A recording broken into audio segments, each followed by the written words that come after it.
Mula nang maupo si Governor Pineda sa Kapitolyo, naramdaman na ng mga Kapampangan ang pag-aaruga ng isang nanay. Ito ang tatak ng Administrasyong Pineda.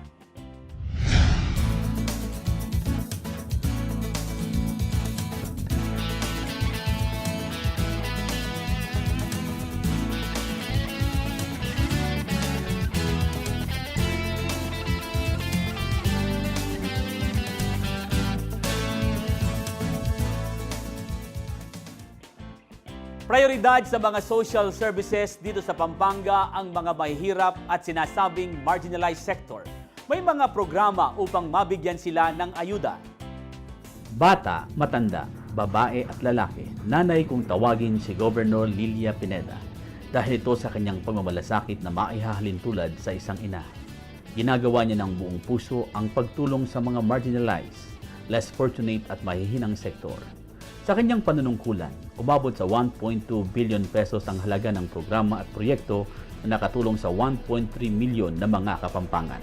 Nailaan sa mga senior citizens ang 81.6 million pesos para sa social pension, cash incentives at tulong pinansyal. 25.5 million pesos naman ang ipinagkaloob sa mga may kapansanan sa pamamagitan ng educational assistance, sports development program, pinansyal na ayuda at iba't ibang aktibidad. Malapit sa puso ni Nanay Gob ang mga katutubo, umabot ng 30 milyong piso ang para sa kanilang pabahay at scholarship grants.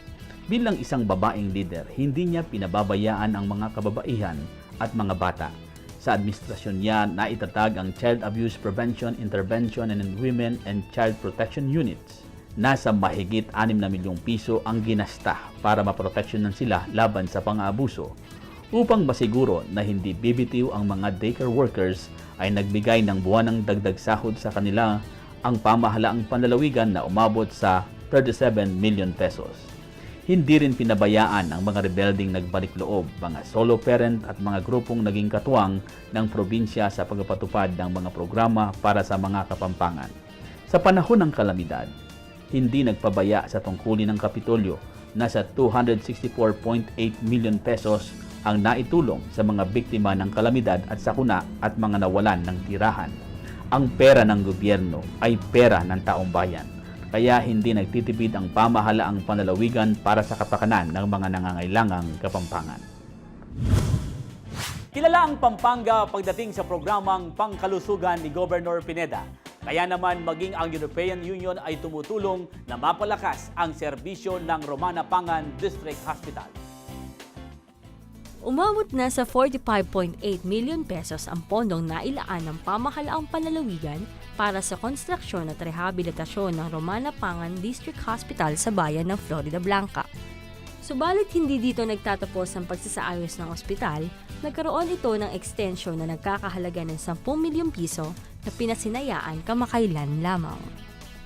Ang pondo ay mula sa European Union na nagtiwala sa ipinapakitang pagpapahalaga ng Administrasyong Pineda sa kalusugan ng mga Kapampangan.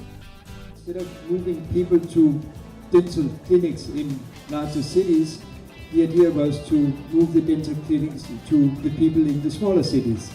And I was very pleased to see that, and I'm pleased to see that it's still ongoing, because it's one way to bring an important part of healthcare directly to the people and people who otherwise would have no access to it. Let me end by expressing my sincere hope that the new Romana District Hospital will be used effectively and will further contribute to the health and the people here in Pampanga. When it rains, it pours, sabi nga ng isang kasabihan, dahil magbibigay din umano ng 15 million pesos ang Department of Health para sa karagdagang pasilidad ng District Hospital na ito.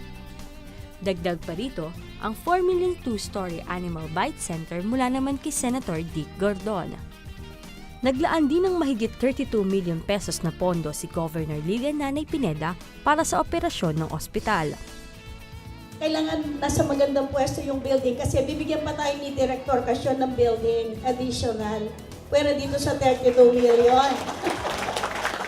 Marami pa tayong gagawin dito sa tulong ni Congresswoman sa pag-approve ng budget. Lubos naman ang pasasalamat ni Mayor Darwin Manalansan sa pagbibigay pansin ng European Union at Kapitolyo sa ospital na santunangan ng mga mahihirap na Kapampangan sa ikalawang distrito. So kami po ay nagpapasalamat, kami taga Florida Blanca na nabibigyan kami ng malaking biyaya katulad ginagawa ni Governor Nanay Pineda. Malaki pong tulong sa aming kababayan itong ginagawa namin. So kami po malaking privilege sa aming taga Florida Blanca itong breaking na to dahil makakatulong tayong malaki sa mga constituents natin dito. Tinamaan din ng kalamidad ang mga katutubong Aita sa kabundukan dahil hindi makababa sa kapatagan si Governor Lilia Pineda at Congresswoman Gloria Macapagal Arroyo na ang personal na nagdala ng tulong sa kanila. Sa pagragasa ng habagat at mga bagyo na sumentro sa Central Luzon, maraming bayan sa Pampanga ang lumubog sa baha. Ngunit hindi lamang ang mga nasa kapatagan ang apektado ng kalamidad. Ang mga katutubong Aita, tinamaan ng kanilang mumunting kabuhayan. Hindi sila makababa mula sa kabundukan dahil sa matinding pag-ulan. Bunsod nito, mismong si Governor Lilia Pineda at Congresswoman Gloria Macapagal Arroyo kasama ang lokal na pamahalaan ang umakyat sa bundok upang magbigay ng tulong. Nagsagawa sila ng relief operations sa Barangay Pasbul at Barangay Kamyas sa bayan ng Porac. Bigas, delata, noodles, tubig at pangpangunahing pangangailangan ng mga Aita ang ipinamahagi sa bawat pamilya. Umabot sa 600 pamilya ng mga katutubo ang nabigyan ng ayuda, sapat upang maitulay ang ilang araw na pagkain. Delta in action naman tayo sa pagbabalik ng Pampanga Kaluguran Daka.